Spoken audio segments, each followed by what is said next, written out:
You were caught by surprise? I was caught by surprise. I made a joke to my wife that if I don't plan a speech, then I have a better shot.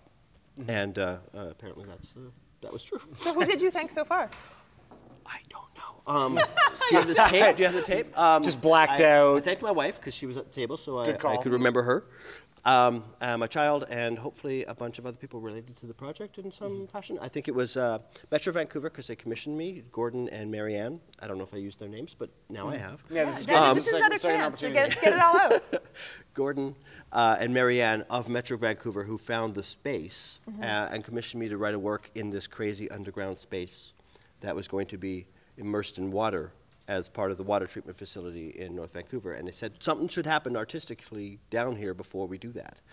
And so they commissioned me to write a piece, and we went down there and recorded this piece, and then they flooded it with water forever because it's part of the water treatment facility. And it was this weird and unique opportunity to do something in a space, like a little artistic space that no one's ever been in before, and no one could be again. I think actually in 100 years they drain it, but we're not going to. So when you're down there, can you just describe what the vibe was? Because it sounds very creepy and cold and dark. It was cold, it was dark, and it was creepy. Okay. So, well, yeah. It was very much like the Mines of Moria in Lord of the Rings. Like there were columns to keep the earth from collapsing on you, but it was connected to 7 kilometers of tunnels that go underneath the North Shore Mountains. I would have had a panic attack. We tried to do a sound test with my wife wandering straight down one of the tunnels, and apparently that was not a great idea. Okay. Bless her heart. That is what it's you do. It's a good thing you thank your wife. It's a really good thing you thank your wife. Just go down there and sing, go as far as you can and sing. And just want to hear what it sounds like. The water, apparently from the water treatment facility, rushes down these 7 kilometers into this chamber, and it's called a breakhead tank. The water breaks and stops there and then drains down into our taps and tubs and various things in Vancouver. So when it comes in, it comes in at super velocity, so they need this chamber to break the water. And it had, because of these tunnels, it had this amazing reverb. And that's why they thought, oh, we should do something in here first. And they wanted to have an audience, but there was they couldn't bring an audience in there because of how dangerous it was. Right. We had to sign waivers and wear steel-toed boots and hard hats to get down there. And we all had, I don't know what I could say, but we all had these little locks with our name on it.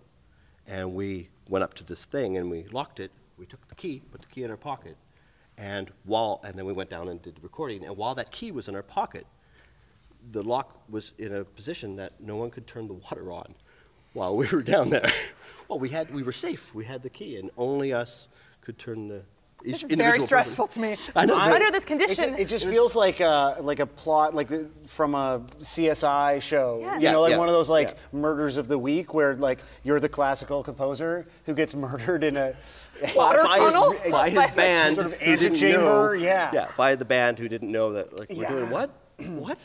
Or a competing composer. I'm just trying to think of what's the most melodramatic possible. It's not an accident. Salieri comes in. Exactly. Yeah. Yeah. It was more fun than scary because you knew that the water wasn't really ready to come down the tunnel. But what was so fascinating to us is that they flooded the tunnel afterward, after gone for days. And then they flooded the tunnel, and that chamber is gone. It's gone. It's ephemeral. It ended. Is that the most unique? I mean, you've obviously done a lot of really unique work. Yeah. Is that the most? I mean, the idea of this sort of temporary space, filling that with music, and then is that? I've done a lot of music which is only site-specific for a specific space, but I've never done a piece where the space itself is gone. Like you never write a piece thinking, well, the church will be gone tomorrow, so I might as well perform in this church, and then it's gone. I mean, I guess maybe that does happen. But for us, that, though. Yeah. But every time you turn the tap on, now it's like. Yeah, I guess that's our water. My music is in that in the water. It's true. Oh, that's cool. Am I getting really romantic here? No, this is I think it's a fascinating. I don't know who gets the water. If it's Vancouver, I live in North Vancouver, so maybe it flows to Vancouver. Metro Vancouver would be happy to answer these questions. Answer these questions. I still live there. I'm going to tweet them right now. I'll get on. Mayor Gregor, we're wondering, when you drink your water, I think he's a North Vanner though. Do you hear my music? Do you hear? Do you taste it? Yeah. Is it a different approach, though? So, I mean, in doing other site-specific pieces, obviously you've developed an approach, but this is very unique. A lot of things I do is spatial. Musicians often in corners and balconies and stuff, spread apart from each other, connected by stopwatches or something, so they know what time to play the next note. This piece, they had to be together, or it didn't matter that they were spatial because you could hear everything. But what's different about the composition was when you played a note, it stayed there. Like my wife, who was the singer for the project, she could sing an arpeggio of a whole bunch of notes, and then it's a chord. And she could just sit back and listen to it because it was just still hanging there. Yeah. So there was a lot I had to worry about as far as the speed of the harmony, because if I played a chord and then it played a chord that didn't fit with that chord, that's not going to work because that chord's still hanging around. It's still in the air, and that's, I mean, that happens in some amazing, probably stone cathedrals, but for me it was like a deep consideration. I didn't want to write music that became muddy and ugly. That's amazing. If it was loud. I mean, we had a moment where we were like, they were going to film a video of this, and we were playing with the bass drum, which is like I was like, bring the biggest bass drum you have. Okay, we got a bass drum, just bring a big one. And Katie, who was the percussionist for the bass drum, she would hit it, and it would just sound for 30 seconds.